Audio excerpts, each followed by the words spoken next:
ួស្តីបងប្អូនទាំងអស់គ្នាខ្ញុំមានរឿងមួយចង់ឲ្យបងប្អូនសម័យទៅតាមខ្ញុំបើសិនជាបងប្អូនខំប្រឹងសំលុយម្ដុំធំបន្ទាប់មកបងប្អូនទៅទិញផ្ទះមួយកន្លែងដែលបងប្អូនទិញបានក្នុងតម្លៃដ៏ថោកមែនទែនប៉ុន្តែតម្លៃដែលថោកហ្នឹងជំនួសមកវិញនៅរឿងរ៉ាវដែលធ្វើឲ្យគ្រួសារបាត់បង់សុភមង្គលជួបនៅរឿងដែលស្ទើរតែបាត់បង់ជីវិតតើបងប្អូនគិតថាបងប្អូននឹងទ្រាំនៅក្នុងផ្ទះមួយខ្នងហ្នឹងឬក៏មានដំណោះស្រាយអ្វីផ្សេងថ្ងៃហ្នឹងខ្ញុំមានរឿងដ៏ព្រឺព្រួចមួយចង់មកចែករំលែកបងប្អូនទាំងអស់គ្នារឿងហ្នឹងកើតឡើងទៅលើប្តីប្រពន្ធមួយគូទៀតដែរបងប្អូនប្តីឈ្មោះវិចិត្រប្រពន្ធឈ្មោះសុភាពក្រោយពីរៀបការរួចហ្នឹងប្តីប្រពន្ធមួយគូនឹងខំប្រឹងធ្វើការមែនទែនដំបូងឡើយហ្នឹងគឺរស់នៅជាមួយនឹងឪពុកម្ដាយហើយខំប្រឹងសំលុយគិតថានឹងបានទិញដីធ្វើផ្ទះដើម្បីធ្វើជាទ្រព្យសម្បត្តិតខ្លួនថ្ងៃមួយគេទាំងពីរអ្នកហ្នឹងបានឃើញគេប្រកាសលក់ផ្ទះមួយខ្នងនៅលើទំព័រ Facebook ផ្ទះហ្នឹងនៅពេលដែលចូលទៅមើលនៅក្នុងវីដេអូដែលគេប្រកាសហ្នឹងចូលទៅឆែកមើលខាងក្នុងផ្ទះឬក៏ចំហៀងផ្ទះអីដែលគេថតឲ្យឃើញហ្នឹងគេទាំងពីរអ្នកហ្នឹងពេញចិត្តមែនទែនហើយនៅពេលដែលឃើញតម្លៃទៀតហ្នឹងរឹតតែធ្វើឲ្យគេទាំងពីរអ្នកហ្នឹងចង់បានផ្ទះហ្នឹងទាំងស្អាតទាំងទូលាយមើលទៅគួរឲ្យចង់រស់នៅមែនទែនហើយតម្លៃវិញទៀតសមល្មមទោះបីគេទិញផ្ទះហ្នឹងហើយក៏គេអាចសល់លុយខ្លះទៀតនៅជាប់នឹងខ្លួនអញ្ចឹងហើយធ្វើឲ្យគេទាំងពីរនាក់សម្រេចចិត្តថាទៅមើលផ្ទះហ្នឹងក្រោយពីអ្នកគូជេបាននាំគាត់ទៅមើលផ្ទះហ្នឹងគ្រាន់តែឃើញគាត់ស្រឡាញ់មែនទែនមិនត្រឹមតែវិចិត្រជាមួយនឹងសុភាពនឹងស្រឡាញ់ទេសូម្បីតែឪពុកម្ដាយរបស់សុភាពបងប្អូនអីនៅពេលដែលទៅមើលជុំគ្នានឹងឃើញគឺបញ្ចុះឲ្យគេទាំងពីរនាក់ហ្នឹងទិញយកទៅតម្លៃក៏ថោកផ្ទះក៏ស្អាតធំទូលាយពេលដែលបើកទ្វារចូលទៅហ្នឹងនៅជាន់ខាងក្រោមហ្នឹងមានកន្លែងអង្គុយលេងមានការតុបតែងរៀបចំឲ្យស្រេចហ្មងមានសាឡុងមានទូទស្សន៍មានអីឲ្យស្រេចហើយគេនិយាយថាឧបករណ៍ដែលនៅក្នុងផ្ទះហ្នឹងគឺគេឲ្យទាំងអស់ពីអ្នកប្តីប្រពន្ធហ្នឹងនិយាយពីសុបាយចិត្តមែនទេនៅពេលដែលឃើញឧបករណ៍ការតុបតែងឡើងស៊ីវិល័យមែនទេនៅក្នុងផ្ទះហ្នឹងសម្រាប់ចានខាងលើហ្នឹងមាន3បន្ទប់គេងធំស្អាតបន្ទប់មេគ្រួសារវិញគ្រាន់តែចូលទៅធ្វើឲ្យគាត់ទាំងពីរនាក់ឡើងវ៉ាវហ្មងស្អាតលំដាប់អភិជនធ្វើឲ្យគាត់មានអារម្មណ៍ថាមានសំណាងទិញផ្ទះស្អាតក្នុងតម្លៃថោកបន្ទប់ពីរផ្សេងទៀតហ្នឹងលក្ខណៈថាបន្ទប់ទទួលភ្ញៀវអញ្ចឹងហើយគ្រាន់តែមានក្រេមមានទូអីធម្មតាសាមញ្ញអញ្ចឹងណាក្រោយពីដើរមើលជាមួយនឹងអ្នកគួចជេរផ្ទះហ្នឹងហើយហ្នឹងគាត់ទាំងពីរនាក់សម្រេចថាទិញផ្ទះមួយខ្នងហ្នឹងហើយក៏បានរៀបចំថ្ងៃពេលលាល្អនាំគ្នាមុនលោកមកសូត្រមន្តរស់ព្រំគេហដ្ឋានថ្មីរបស់ពួកគេទាំងពីរនាក់ហ្នឹងហើយក៏នាំគ្នាចូលមកនៅយប់ថ្ងៃដំបូងអ្វីរលូនទាំងអស់ដោយសារថាគាត់បានមករស់នៅក្នុងផ្ទះដ៏ស្រស់ស្អាតចឹងហើយយប់ដំបូងដែលគាត់រស់នៅជុំគ្នាហ្នឹងគាត់រៀងស្វីតតិចថ្ងៃហ្នឹងគាត់ទាំងពីរនាក់ហ្នឹងមានក្តីសុខមែនទែនតែបងប្អូនដឹងមិនទេលុះដល់ថ្ងៃទី2បងប្អូនអ្វីត្រូវផ្លាស់ប្ដូរទាំងស្រុងហ្មងគាត់ទាំងពីរនាក់នៅពេលដែលត្រឡប់ពីធ្វើការមកដល់ផ្ទះហ្នឹងគ្រាន់តែឈានជើងដើរចូលទៅក្នុងផ្ទះហ្នឹងគាត់ទាំងពីរនាក់មានអារម្មណ៍ថាមួម៉ៅក្តៅក្រហាយមែនទែនប្តីគ្រាន់តែឃើញមុខប្រពន្ធណាក៏ទៅដែរប្រពន្ធណាគាត់តែឃើញមុខប្តីមានអារម្មណ៍ថាមួម៉ៅក្តៅក្រហាយហាក់ដូចជាប្តីនឹងធ្វើអ្វីខុសធម្មតាអញ្ចឹងគាត់ទាំងពីរនាក់អង្គុយញ៉ាំបាយទល់មុខគ្នានឹងទាំងដែលមិនមើលមុខគ្នា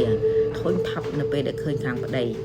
នៅពេលដែលឃើញប្រពន្ធហ្នឹងគឺមួម៉ៅមានអារម្មណ៍ថាប្រពន្ធនឹងដូចតែធ្វើអីខុសគ្រប់យ៉ាងតែម្ដងខុសសូម្បីតែដួសបាយដួសម្ហូបយកមកញ៉ាំប្រពន្ធក៏អញ្ចឹងដែរគឺមួម៉ៅក្នុងចិត្តមានអារម្មណ៍ថាប្តីនឹងដូចជាប្លែកនិយាយរួមទៅគឺមួម៉ៅក្តៅក្រហាយដាក់គ្នាមែនទែននៅពេលដែលទៅគេងក្នុងបន្ទប់ហ្នឹងគឺគេងបាយខ្នងដាក់គ្នាហើយតែនៅពេលដែលពួកគេទាំងពីរនាក់ហ្នឹងចេញពីផ្ទះហ្នឹងទៅធ្វើការជួបគ្នានៅខាងក្រៅ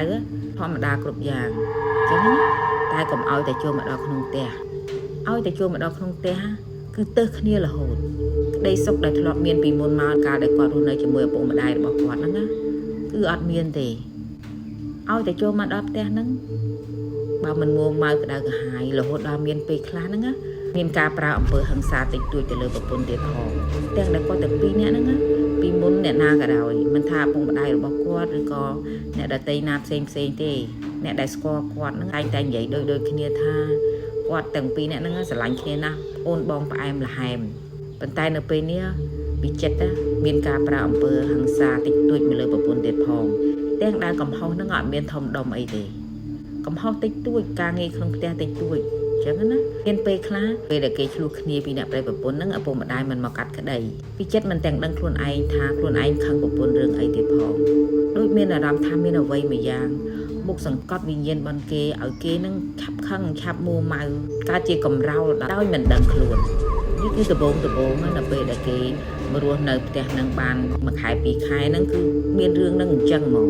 ពេលហ្នឹងសុភាពហើយនឹងវិចិត្រហ្នឹងមិនទាន់បានជួបនៅរឿងរ៉ាវដ៏ព្រឺព្រួចដែលគួរឲ្យខ្លាចអីនៅក្នុងផ្ទះហ្នឹងទេគ្រាន់តែមានអារម្មណ៍ថាមុខស្មាញក្តៅក្រហាយធ្វើអ្វីក៏ខុសឲ្យតែឈានជើងចូលដល់ក្នុងផ្ទះហ្នឹងគឺគ្មានសេចក្តីសុខគ្មានសុភមង្គលទេពេលដែលសុភាពហើយនឹងវិចិត្រហ្នឹងតែលេងតែឪពុកម្ដាយគាត់និយាយថាហេតុអីគេទាំងពីរនាក់ហ្នឹងមានមុខស្លេកស្លាំងជាំខ្មៅឪពុកម្ដាយរបស់គាត់ហ្នឹងតែនិយាយប្រាប់ថាឲ្យគាត់ហ្នឹងទៅឆៃសុខភាពមើលអាចនឹងមានជំងឺអីផ្សេងអញ្ចឹងណាដែលយើងមិនដឹងខ្លួនតែគាត់គិតថាខ្លួនគាត់ហ្នឹងអត់មានជំងឺអីទេគាត់តែអ្នកដតីមើលមកហ្នឹងចេះតែនិយាយថាមុខមាត់របស់គាត់ហ្នឹងអត់មានរាសីថ្ងៃមួយនៅពេលដែលគេទាំងពីរនាក់ហ្នឹងកំពុងតែអង្គុយមើលទូទួលនៅជាន់ខាងក្រោមហ្នឹងណាស្រាប់តែគេបានឮសូរសំឡេងមនុស្សទន្ទ្រាំជើងនៅលើផ្ទះដោយលក្ខណៈខ្លាំងទន្ទ្រាំទឹបនៅលើផ្ទះហ្នឹងពីអ្នកហ្នឹងក៏លេងមើលមុខគ្នាពុំ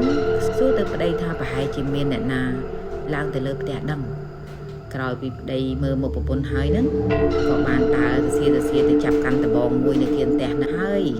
ដើរឡើងទៅជាន់ខាងលើពេលដែលគេឡើងចដើរទៅដល់ជាន់ខាងលើហ្នឹងស្រាប់តែសំឡេងហ្នឹងក៏បាត់នៅពេលដែលគាត់ឈររេនៅលើនឹងមើលថាសលេងនឹងវាមកពីណាតែឮសូរសំឡេងទឹបនឹងម្ដងទៀតនៅបន្ទប់ចុងគេបងអស់ចឹងហើយវិចិត្រហ្នឹងក៏ដើរសសៀទៅរកបន្ទប់ហ្នឹងពេលដើរទៅដល់បន្ទប់ហ្នឹងគាត់ក៏បើកទ្វារបើកភ្លើងវឹបប៉ុន្តែអត់មានឃើញអីទេបងប្អូនបន្ទប់ទំនេរស្អាតគ្មានស្លាកស្នាមមនុស្សដើរឬរើរុះនៅក្នុងបន្ទប់ហ្នឹងទេចុះសំឡេងមនុស្សដែលទ្រាំជើងនឹងយ៉ាងណាវិញគាត់មើលនៅក្នុងបន្ទប់ខាងចុងនឹងឡើងអស់ចិត្តហើយបន្ទាប់មកគាត់មិនអស់ចិត្តគាត់មកមើលបន្ទប់កដាលទៀតក៏មិនឃើញមានអ្វីបើបើកមើលបន្ទប់ខ្លួនឯងទៀតក៏អត់ឃើញមានអីចឹងហើយគាត់ក៏ចុះទៅប្រាប់ប្រពន្ធគាត់វិញថាអត់មានអីទេប្រហែលជាឮសូរសំឡេងអ្នកនៅក្បែរនឹងគេធ្វើអីដឹងលុះដល់ថ្ងៃក្រោយមកទៀតហ្នឹងថ្ងៃដែលប្រពន្ធគាត់ជប់សម្រាកសត្វតែគាត់ភូមិក្លិនគំរងមកដូចជាសត្វងាប់ភូមិក្លិនមែនទែនភាយចេញមកនៅពេលដែលគាត់ដើរស្រង់ក្លិនមើលថាក្លិនស្អុយហ្នឹងវាស្អុយចេញមកពីខាងណាមានសត្វងាប់នៅក្នុងផ្ទះរបស់គាត់ឬយ៉ាងណាស្រង់ក្លិនចុះស្រង់ក្លិនឡើងហ្នឹងក្លិនហ្នឹងវាភាយមកពីខាងលើផ្ទះចឹងនៅពេលដែលគាត់ដើរហិតចុះហិតឡើងហ្នឹងក្លិនហ្នឹងវាស្អុយខ្លាំងនៅពេលដែលគាត់មកឈប់នៅមុខបន្ទប់ចុងក្រោយគេហ្នឹងចឹងហើយគាត់ក៏បើកចូលទៅបន្ទប់ធម្មតាហើយក៏គ្មានក្លិនស្អុយអីទៀតដែរតែនៅពេលដែលគាត់ចេញមកឈប់នៅមុខហ្នឹងស្អុយទៀតដែរបងប្អូនក្លិនស្អុយនឹងភាយមកជាប់ច្រមុះបានគាត់ចឹងហើយគាត់ក៏យករឿងហ្នឹងទៅប្រាប់ប្តីគាត់ថាប្រហែលជាមានសត្វងាប់អីនៅលើពីដានឬក៏អីចឹងដឹងតែនៅពេលដែលប្តីគាត់ដើរឆែកមើលហ្នឹងក្លិនហ្នឹងអត់មានទៀតទេបាត់ក្លិនហ្នឹងទៅបាត់ហើយវាចម្លែកមែនទែនទាំងពីរនាក់ហ្នឹងចាប់ផ្ដើមសង្ស័យថាតើវាមានរឿងអីនៅក្នុងផ្ទះគាត់ហ្នឹងយប់ខ្លះនៅពេលដែលគាត់កំពុងតែគេងលក់ស្កាប់ស្កល់ហ្នឹងស្រាប់តែឮសូរសំឡេងទ្រាំជើងឌឹបហាក់ដូចជាមានកំហឹងខ្លាំងណាស់ចេញពីបន្ទប់ខាងចុងហ្នឹងពេលដែលគាត់ខំប្រឹងដើររោមមើលដើរឆែកមើលសលេងហ្នឹងវាចេញពីណាមើលជុំវិញផ្ទះអីហ្នឹងសំឡេងហ្នឹងក៏បាត់ទៅមានយប់មួយហ្នឹងសុភាពកំពុងតែដេកហ្នឹងមានអារម្មណ៍ថាល្ងាតិចគាត់ក៏បានទៅទាញភួយពីប្តីបំរុងទាញភួយហ្នឹងយកមកស្ដាប់ប៉ុន្តែនៅពេលដែលគាត់ទាញភួយមកស្ដាប់ហ្នឹងគាត់ក៏លេចឃើញថាបាត់ប្តីគាត់អញ្ចឹងគាត់ក៏លេចមើលទៅបន្ទប់ទឹកនៅពេលដែលគាត់មើលទៅបន្ទប់ទឹកហ្នឹងល្ងឹតឈឹងគាត់គិតថាប្តីគាត់ចូលបន្ទប់ទឹកអត់បើកភ្លើងទេដឹងគាត់ក៏ងើបឡើងទៅបើកភ្លើងប៉ុន្តែនៅពេលដែលគាត់បើកភ្លើងហ្នឹងអត់ឃើញប្តីគាត់ទេអញ្ចឹងណាអត់ឃើញប្តីគាត់នៅក្នុងបន្ទប់ទឹកហ្នឹងទេអញ្ចឹងហើយគាត់ក៏បើកទ្វារចេញទៅរកមើលថាយប់ស្មើហ្នឹងហើយប្តីគាត់ទៅណាពេលដែលគាត់បើកទ្វារចេញមកហ្នឹងស្រាប់តែគាត់ឮសូរសំឡេងលក្ខណៈថាមនុស្សទៅដល់ខ្យល់បងប្អូនដកដង្ហើមហត់អញ្ចឹងណាដកដង្ហើមអញ្ចឹងឮសូរឡើងខ្លាំងអញ្ចឹងទៅគាត់ឆ្ងល់ថាតើវាមានរឿងអីកើតឡើងប្តីគាត់មានរឿងអីដឹងអញ្ចឹងឮឡើងខ្លាំងចេញពីបន្ទប់ចុងក្រោយហ្នឹងពេលហ្នឹងគាត់ទាំងភ័យទាំងរន្ធត់ក្នុងចិត្តមែនទែនអញ្ចឹងហើយគាត់ក៏រត់ទៅមើលនៅបន្ទប់ហ្នឹងពេលដែលគាត់បើកទ្វារបន្ទប់ហ្នឹងបើកភ្លើងចូលទៅហ្នឹងណាស្រាប់តែគាត់ឃើញរូបភាពដែលគួរអត់ខ្លាចមែនទែននៅពេលដែលគាត់បើកភ្លើងទៅហ្នឹងបងប្អូនដឹងថាគាត់ឃើញអីអត់គាត់ឃើញប្តីរបស់គាត់ហ្នឹងណាឈរនៅក្បែរបង្អួចឈរលក្ខណៈដូចជាពួកម៉ាឡាកាំងគេតាំងសម្លៀកបំពាក់អញ្ចឹងណាត្រង់ខ្លួនឆ្កើតក៏នឹងក្បាលងើយឡើងលើភ្នែកស្លឺឡើងសកំប៉ុស្ត ដៃទាំងពីរប្រឹងឡើងចេញទៅសៃធ្វើឲ្យគាត់ទាំងភ័យទាំងខ្លាចនៅរូបភាពដែលគាត់បានឃើញប៉ុន្តែទោះជាយ៉ាងណាក៏ដោយពេលនឹងគាត់ខ្លាចថាប្តីរបស់គាត់មានរឿងអីកើតឡើងចឹងហើយគាត់ក៏បានដើរយឺតយកដៃទៅប៉ះប្តីបន្ទាត់ពេលដែលសុភាពយកដៃទៅប៉ះវិចិត្រហ្នឹងណាវិចិត្រក៏ដឹងខ្លួនមកផ្លឹបនឹងតែម្ដងទាំងដៃរូបភាពមិញហ្នឹងគឺគាត់កំពុងតែដកខ្យល់ដកដង្ហើមអត់ចេញទេពេលដែលគាត់ដឹងខ្លួនមកវិញហ្នឹងគាត់សួរប្រពន្ធគាត់ថាហាមិនបាននាំគ្នាមកនៅបន្ទប់ហ្នឹងទៅវិញអញ្ចឹងមានន័យថាអំបញ្ញមិញហ្នឹងគឺគាត់អត់ដឹងខ្លួនថាគាត់នឹងមានរឿងអីកើតឡើងនោះទេសុភាពក៏បានរៀបរាប់ប្រាប់គាត់ថាមិញហ្នឹងឃើញអញ្ចឹងឃើញគាត់ឈរទៅដល់ខ្យល់នៅមកចិត្តប្រួយហ្នឹងអញ្ចឹងហើយគាត់ទាំងពីរនេះហ្នឹងចាប់ផ្ដើមសម័យតាំងពីថ្ងៃដែលគាត់មករស់នៅក្នុងផ្ទះហ្នឹងថាវាមានរឿងអីកើតឡើងខ្លះចំពោះគាត់ទាំងដែលអារម្មណ៍មួម៉ៅក្តៅក្រហាយពេលខ្លះឈានដល់ការប្រើអំពើហិង្សាតិចតួចទៀតហ្នឹងប្រកាសជាមានអីមិនល្អហើយនៅក្នុងផ្ទះហ្នឹងចឹងហើយគាត់ទាំងពីរអ្នកហ្នឹងគិតថានឹងហៅអ្នកគួជេផ្ទះហ្នឹងមកសួរមុនដំបូងអ្នកគួជេហ្នឹងរៀងស្ទាក់ស្ទើរមកជួបគាត់ដែរតែដោយសារតែគាត់ទាំងពីរអ្នកហ្នឹងខលទៅញយនិយាយសួរនាំអញ្ចឹងណាពេលដែលគាត់ទាំងពីរអ្នកហ្នឹងខលទៅញយថាត្រូវតែជួបឲ្យបានអញ្ចឹងទៅអ្នកគួជេផ្ទះហ្នឹងក៏សម្រេចចិត្តមកជួបគាត់សុភាពហើយនឹងវិចិត្រនៅពេលដែលជួបអ្នកគួជេហ្នឹងគឺអត់មានមួម៉ៅក្តៅក្រហាយនិយាយសម្ដីមិនល្អឬក៏ស្ដីឲ្យអីទេគាត់ទាំងពីរអ្នកហ្នឹងនិយាយស្រួលហ្មងថាបើសិនជាអ្នកគួជេផ្ទះហ្នឹងនិយាយប្រាប់គាត់តាមត្រង់ពីប្រវត្តិផ្ទះហ្នឹងណាគាត់នឹងមិននិយាយអីទេគាត់ក៏មិនលក់ផ្ទះហ្នឹងទៅវិញដែរគ្រាន់តែគាត់ចង់ដឹងពីប្រវត្តិផ្ទះហ្នឹងថាវាម៉េចអញ្ចឹងណាក្រោយពីនិយាយសម្រួលគ្នាជាមួយនឹងអ្នកគួជេផ្ទះហ្នឹងហើយអ្នកគួជេផ្ទះហ្នឹងក៏និយាយប្រាប់គាត់វិញថាការពិតផ្ទះហ្នឹងគឺជាផ្ទះរបស់ស្រីកំណាន់អ្នកមានម្នាក់អ្នកមានហ្នឹងធ្វើផ្ទះឡើងស្ដុកស្ដំតែងផ្ទះអីឲ្យស្រីកំណាន់របស់គេប៉ុន្តែក្រោយមក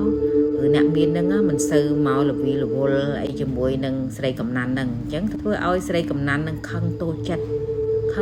ហើយក៏ទៅចងកនៅបន្ទប់ចុងក្រោយគេនៅមាត់ចរឹងប្អួយហ្នឹងតែម្ដងក្រោយពីស្ងាត់ឬសូរអញ្ចឹងហើយទើបគាត់ដឹងថាផ្ទះហ្នឹងប្រកាសជាវិញ្ញាណស្រីកំណាន់ហ្នឹងមិនទាន់ទៅណាទេនៅវល់នៅក្នុងផ្ទះហ្នឹងឯងហើយនៅពេលដែលឃើញពួកគាត់ទាំងពីរនាក់ហ្នឹងមករស់នៅហើយមានការស្រឡាញ់ថ្នាក់ថ្នមគ្នាហ្នឹង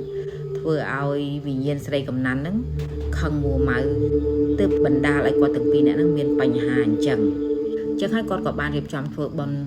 ដ៏ធំមួយនៅផ្ទះហ្នឹងហើយបានមុនលោកមុនអីមកសូត្រមន្តប្រោះព្រំជាពិសេសប្រោះព្រំនៅបន្ទប់ហ្នឹងហ្មងដើម្បីប្រឡែងវិញ្ញាណមកមនុស្សស្រីម្នាក់ហ្នឹងដើម្បីឲ្យបានទៅកាន់សុគតិភព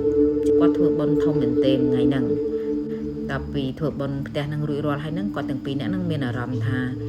ដូចជាស្រឡះចិត្តសប្បាយចិត្តគាត់អត់ចោះចេញពីផ្ទះហ្នឹងទេអញ្ចឹងណាគាត់នៅរស់នៅក្នុងផ្ទះហ្នឹងបន្តដោយអត់មានការខ្លាចអីប្រមាណទេដោយសារតែគាត់ដឹងពីប្រវត្តិផ្ទះហ្នឹងហើយក្រោយមកហ្នឹងគាត់ទាំងពីរអ្នកនឹងរស់នៅយ៉ាងសុខសាន្តតែក៏មិនសុខសាន្ត 100% ដែរបងប្អូនថ្ងៃធម្មតាគឺគាត់អត់មានរឿងអីកើតឡើងទេប៉ុន្តែកុំឲ្យតែថ្ងៃសិលនឹងមានសម្លេងប្លែកជួបរឿងប្លែកនៅក្នុងផ្ទះហ្នឹងរហូតទោះបីជាយ៉ាងណាក៏គាត់មានអារម្មណ៍ថាសុវត្ថិភាពព្រោះក្នុងចិត្តរបស់គាត់គិតថាគេរស់នៅដោយគេយើងរស់នៅដោយយើង